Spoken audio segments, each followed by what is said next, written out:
This is the Blood Red podcast from the Liverpool Echo. Hotspur 1, Liverpool 3. Klopp's Kings heap misery at Mourinho. Welcome to Debrief Live here on the Blood Red Show.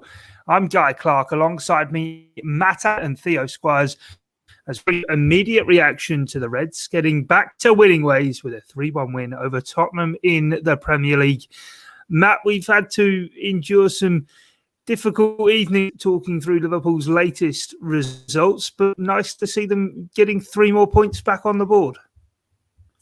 Yeah, it's been a long time coming, hasn't it? I thought everyone played really, really well tonight. I think there was loads and loads of positives for Liverpool.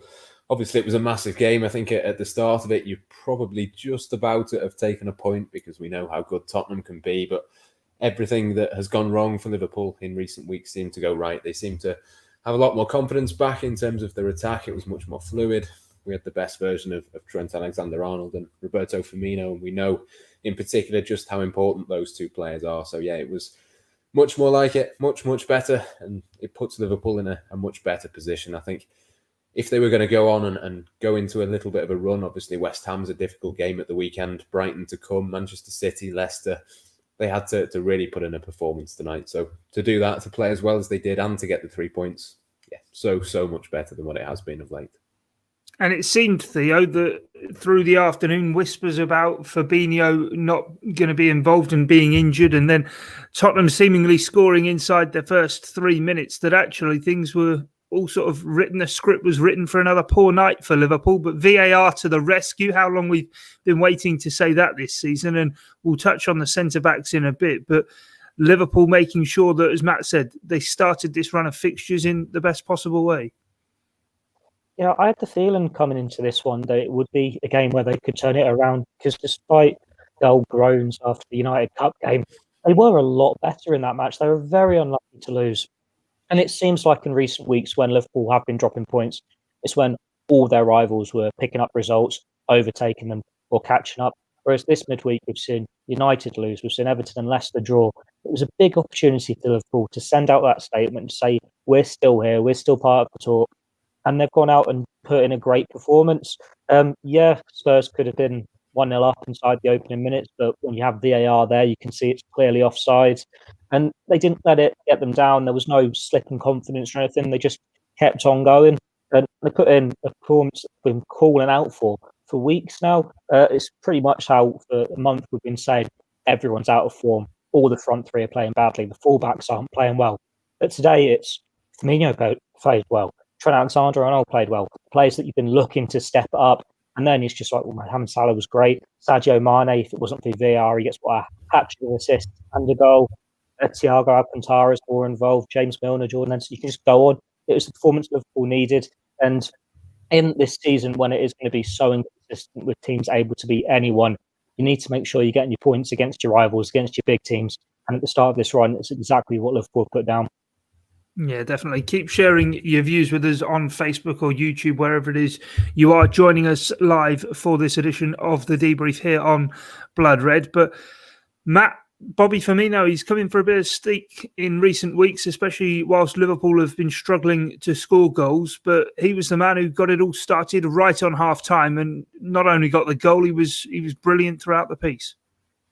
Yeah, I mean, you're right to say he's coming in for a bit of criticism, and rightly so, because he's been far from his best. But tonight he deserves all the praise in the world, because we know that when he plays well, Liverpool tend to play well, and he just sort of did his best thing. It was almost a comparison, wasn't it, heading into the match between him and Harry Kane and the sort of roles that they play. I think Harry Kane has evolved into a player who does that Firmino role, but tonight Firmino put down a bit of a marker, I think, and showed him exactly how to do it. I know, obviously, Harry Kane was only on the pitch for the first half, but Firmino just did that role and did it to his absolute best. We thought going into this run of games, obviously, Liverpool are playing at a slightly better standard of teams. You think that, that might have suited Firmino, and the early signs are that is the case, because Tottenham didn't exactly throw players forward. They didn't, put loads and loads of players in front of the ball or do anything silly tactically like that. But he just found a few more spaces, managed to sort of orchestrate the passing a little bit better, and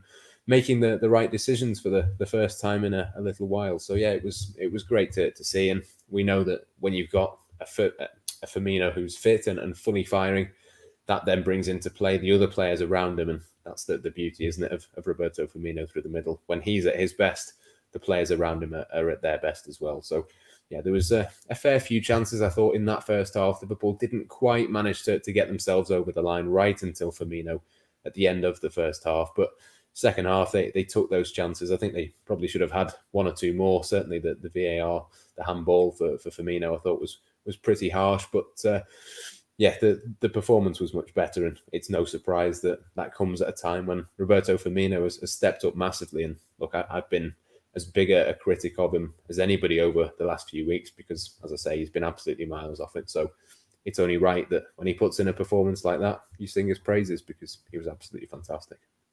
Yeah, as Matt said there, Theo, it didn't really seem as though Liverpool were in the need of gifts in that game. They did seem to be firing on all cylinders, but Hugo Lloris did give Trent Alexander-Arnold a gift right at the start of that second half. And like Firmino, he's come in for criticism, but on a night where he gets a goal and an assist, only right to praise Trent, because as much as Joe Rodon perhaps made that error for Sadio Mane's goal, it was an absolutely fantastic ball put into the box.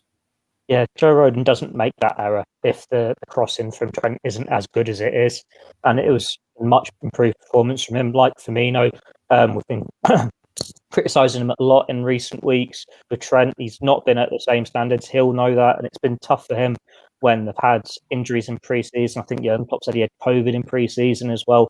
And it feels like he's been playing catch-up the whole way through. He started to find a bit of form before getting injured against Manchester City. It's just not happened for him since he came back. But this is the performance you can see from Trent. You know that it's what he can do. We've had a number of games recently where it's doing all the stats, or we put in however many crosses, we didn't find a man with any of them, or we gave the ball away more than any other player on the pitch. Yeah, that can happen when you put in so many balls and you're so creative. But when you get it right, like he did today, it is just sensational to watch. His passing when he's on form is probably one of the best in the Premier League. And he's a player that did need to find a bit of form at a good time for Liverpool. And I think there was always a feeling it was just a blip for him. Like, it's easy to forget considering how long he's been around and what he's already achieved. He's still very young. And players do go through these ups and downs. I wrote a piece only a few weeks ago how Steven Gerrard did a similar thing at a similar age. He had his worst spell of his Liverpool career, and then he was just amazing for the next 10, 15 years. So hopefully that's Trent's little blip out the way and he can be great for 10, 15 years now. But you wanted him to put that statement down. A goal that I think it's his first of the season. It doesn't matter if it's a gift. He's got that finish. He put a smile on his face. You can see how much it meant to him. And he's not got the assists he's had in previous seasons. He's a few behind Andy Robertson. That's one on the mark. They can start catching up there and see if he can win their bet for what would be the third year running. Yeah, you've got the second half of the season to come. Don't write Trent off just yet. But let's get on to centre halves. It's the elephant in the room. We must address it. I'm sure tomorrow's Blood Red podcast is going to discuss this at length. But we knew before the game, of course, Virgil van Dijk and Joe Gomez are long-term injuries. Fabinho missing from the start and Joel Matip off at half-time. Matt, I make that no senior centre halves left now. Surely they've got to act.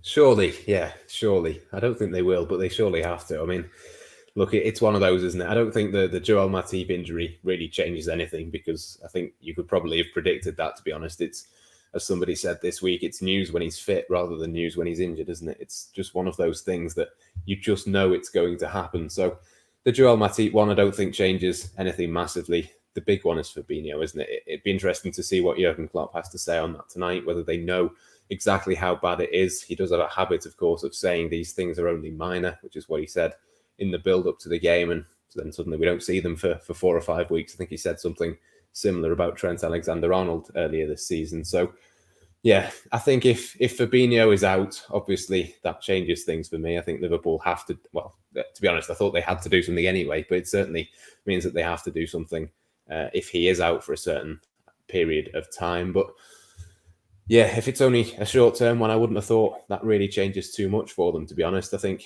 if he's out for a couple of games, they'll probably go with it. Again, it's a massive risk. I mean, there's only so many times you can say it, isn't there? We've written so many times, we've said it so many times on podcasts. It is a gamble, and this, I think, is the proof as to why it's a gamble, because if you have one more injury, that could be it for Liverpool. Having said that, I thought Jordan Henderson did really well. I thought in the second half, Nat Phillips did really well as well. But, Tottenham didn't offer a great deal. They were without Harry Kane. They couldn't really get the ball to Heung-Min Son, so it could have been very, very different. So, look, it's always been the same. It's been the same for the whole month for me. Liverpool really, really do have to sign a centre-back. But, yeah, just because of what has happened tonight with the injuries, I don't necessarily think that they will change their mind. Yeah, we've had a few comments on screen, Theo, about the race being on 11 o'clock on Monday, 11 p.m. That is, on Monday is the transfer deadline. Is that the race everyone's on about? It's not the league title, is it? It's the race to sign a centre-back. You tell me. You're the one reading these comments. Maybe a centre-back's going to be the difference in the title race. It's a tricky one to call, because if Liverpool do want to go and get a centre-back, they've still got the limitations of, if it's an overseas player, they need to either not register a player, give up on Virgil van Dijk being back this season, or need to sell someone. So it would have to be a homegrown player, and then who's available, who can be an adequate option.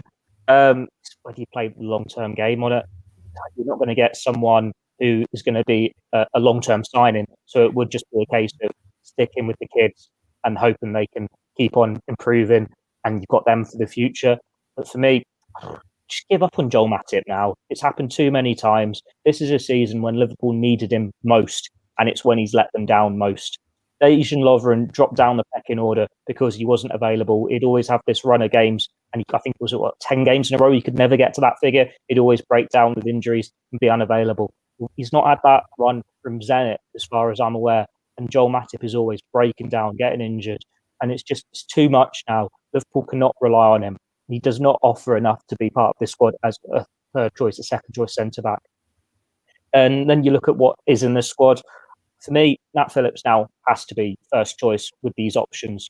Not because he's the most gifted player there, but because he's the one who can actually defend. He's the defender who can defend. He needs to start the games. It doesn't matter whether you think Reece Williams has got more potential, Billy Kmetio's got more potential, Jordan Henderson's playing well, Fabinho's playing well. He is the defender. And it is so important for a defence to have consistency, to have the same names, the same bodies in, week out. It's why Liverpool's defence has not been as effective this year. It's why Alisson is making mistakes, because he has no faith in the back four in front of him, because it changes on a weekly basis. So you need that consistency. And Nat Phillips is the only one you can rely on at the moment, whether it's next to a Henderson, a Matip, the one game you can play in every month, or a Fabinho. And then it's, well, you look at who is available. There isn't anyone. There's no one in who's British who you can say they are going to be a quality option on a free transfer. You're going to have to look at loan market. Well, Tomori would have been a good loan signing, but Chelsea would never let you have him. So you've got to look further down the vision. It's just too limited. I think if Liverpool were going to sign a centre-back, they'd have signed it weeks ago, wouldn't they? They'd known Van Dijk's out. They'd known Gomez is out. They know who their targets are. And for whatever reason, they cannot get one of them now. It's not the Liverpool way to look for a stopgap. It would be a free agent in 2-3 weeks' time after the window's closed. If they get another injury, this is what they're stuck with for now. You've just got to hope that Jordan Henderson doesn't get injured again, because then it really is two kids at centre-back. Yeah, definitely. I think that's emphatically answered that one. Let's finish off there, Matt. On a positive note, James Milner getting through his first full 90 minutes in the Premier League since the 3-0 win over Leicester in November. Turned 35 at the beginning of this month, but was an absolute colossus in that midfield tonight for the Reds. Yeah, absolutely superb. I think he's an absolute must in there. If Jordan Henderson's not there, I think you have to go with him at the moment. Obviously, there's no Van Dijk. There's a loss of leadership across the team for Liverpool, but the performance that he put in tonight it's not a shock. I think that was his 550th Premier League appearance tonight, and we know exactly what he brings to the table every single time. Is full effort, full determination. He's not got the passing range of Thiago. He's not got the sort of abilities to keep hold of the ball in the same way that someone like Gini Wijnaldum does, but he's every bit as important as each of them, and I think he was almost the outstanding player for Liverpool tonight. I think there's a few different performances to pick out, but I think the fact that Henderson wasn't in midfield, it was absolutely vital that Jurgen Klopp had Milner in there. And he's just one of those players, isn't he? He's just Mr. Consistent. And yeah, as you say, to be able to do that at the age of 35, to be putting in those tackles, to be all over the pitch. He's not got the best pace. We know that. We know that his skills on the ball are maybe not as clever and as technical as one or two other players. But yeah, for me tonight, he was absolutely superb and just helped Liverpool tick along, see the game out, won a few little fouls here and there, just using that game intelligence just to control the game. He controls the game in a very different way to those other players around him, but equally as important. So yeah, superb from him.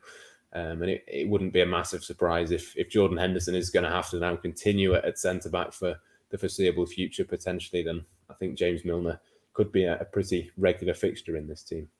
Yeah, brilliant night for James Milner, a brilliant night for it's back to winning ways in the Premier League, then a 3-1 win down at Tottenham Hotspur. That's it from us here on the debrief. For myself, Guy Clarke, Matt Addison and Theo Squires. Thanks for joining us. That's all for now. This is the Blood Red Podcast.